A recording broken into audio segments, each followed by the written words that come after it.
Hey, good morning. So this is like take number 17,000. I can't get this video right. I'm trying. And I think I'm struggling because it's such an important topic. And again, I know I feel like I'm constantly harping on grief and sadness, but for whatever reason, it keeps coming up, right? And maybe because, law of attraction says if I keep harping on this stuff, I'm going to keep getting this back. But I think that there are a lot of folks in Sam's Place who are grieving, who are sad and hurting, and that's one of the reasons why you're there. And so I just feel a strong desire to help you feel better. And so on vacation this week, a friend of mine was looking at some of the past videos and they said, Kath, this is great. This is great video. I love the one on peace.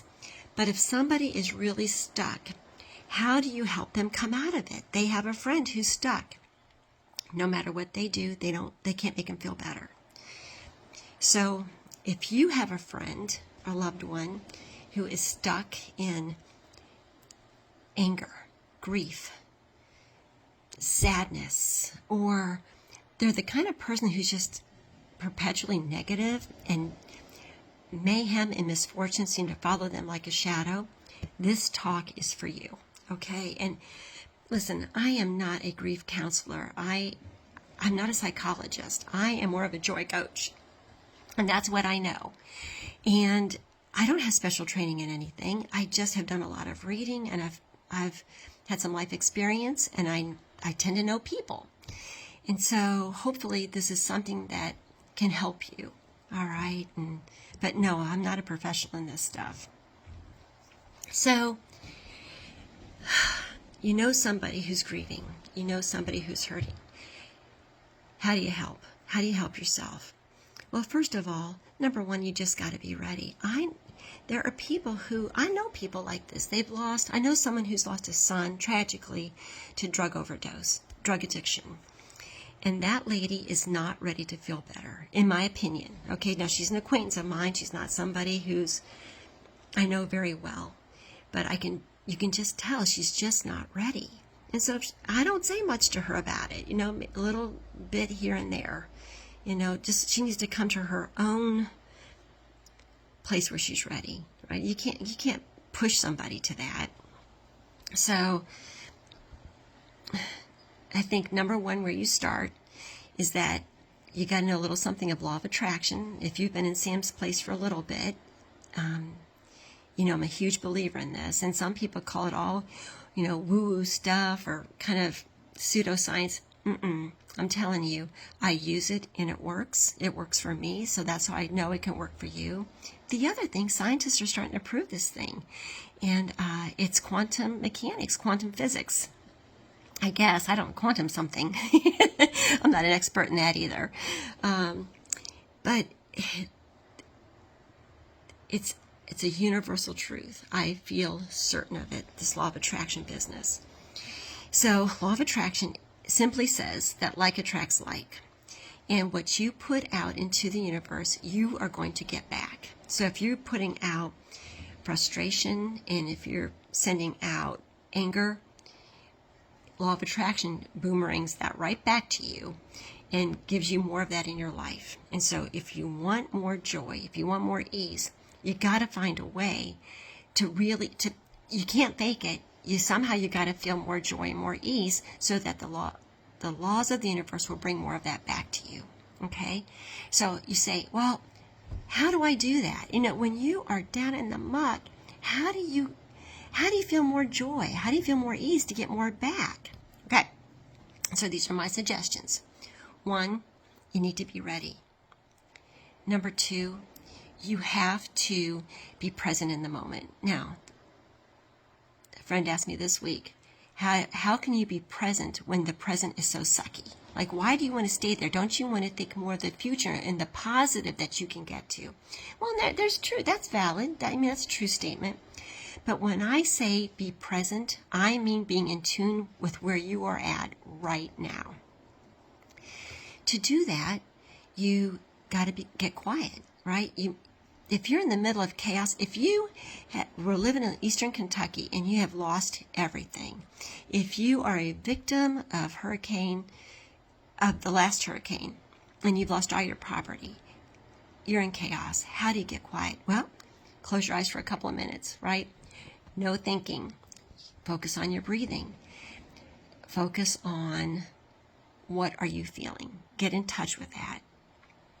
And once you are in touch with what you're feeling, now you got to go to the emotional scale. If you've been in Sam's Place just a very short while, you may not know what that is. And if you don't, get into Sam's Place, get into the search box, and type in either Hawkins scale or emotional scale, and a picture's going to pop up. It's like a pyramid. Shame is at the very bottom of that thing because it's the lowest vibrational emotion there is, the toughest. The highest, the best is joy at the very top of the scale. And that's a very light, it's a high-speed vibration, good energy. Again, be truly ready for change. 2, get present, figure out where you are at, and pinpoint that on the emotional scale. Okay, so you got those things going for you. You also got to know all emotions are on a continuum, right? If you are in deep grief, you probably are also experiencing anger and fear. And somebody said to me recently, well, what do you mean fear? Grief and fear, how do those two things go together? Listen, you can grieve a lot of things, right? If you've lost all your property, you're going to have fear.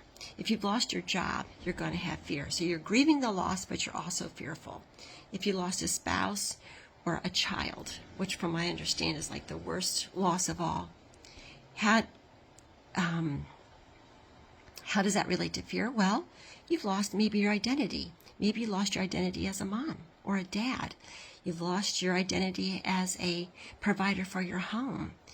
You know, the fear of not ever figuring out why this happened to you or what happens next. Of course, there's going to be fear with that.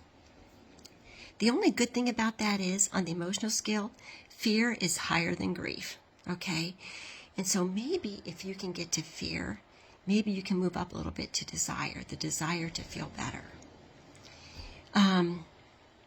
If you are in mayhem madness, maybe you can climb that emotional scale to just neutral. And then from neutral, you can send out intentions of calm or peace or betterment.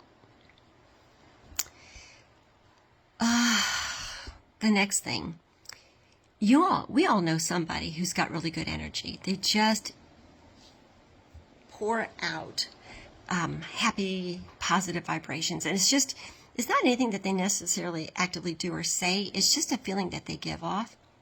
Find that person and spend some time with them. Just be in that feel-good presence. Now, that feel-good energy that they give out, energy flows.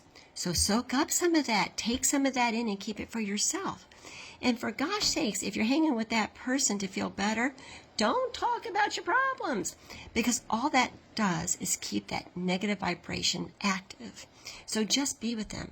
You don't have to talk, just sit, maybe go for a walk, or talk about good, positive, happy things. The next thing, do something nice for someone without any expectation of a return, including a thank you. Because if you don't get a sincere thank you, how do you feel? Terrible. At least I do. And I know that's not right. I shouldn't be giving to get something back. But it's just, I was raised that if somebody does something nice for you, you give a proper, sincere thank you. And so it's ingrained in me that I should be getting that back. But no, don't expect it. When you give without any kind of expectation, your brain releases dopamine and other happy chemicals. And when you do that, you get something called a giver's glow. And giver's glow feels like joy. So give without expectation. Do it often. And then that will help you feel better. If you've experienced a big loss of whatever, property, life, job, whatever, you may always feel sad about that. That's true. How do you not, right? If I've lost friends, that ache is always with you, but you don't have to suffer, for sure. And it It doesn't serve you to suffer. How does suffering, now here I'm preaching, I know, and I'm sorry, but I don't see how suffering serves you. Or if you have a loved one that you're grieving, how does that continued grief, how would they feel about your continued grief? Maybe just think about that a little bit. And I don't mean to, the idea of Sam's Place is not to preach, so if I am, I'm sorry, okay? Like I said, I'm not a professional in this. If you're someone who mayhem follows you wherever you go, maybe you use law of attraction to bring a little bit more happiness and ease in your life, okay? So, listen, I don't know if this helps anybody, but I hope it does. And so, just, I don't know, just have the best day that you can, okay? I'll talk to you later.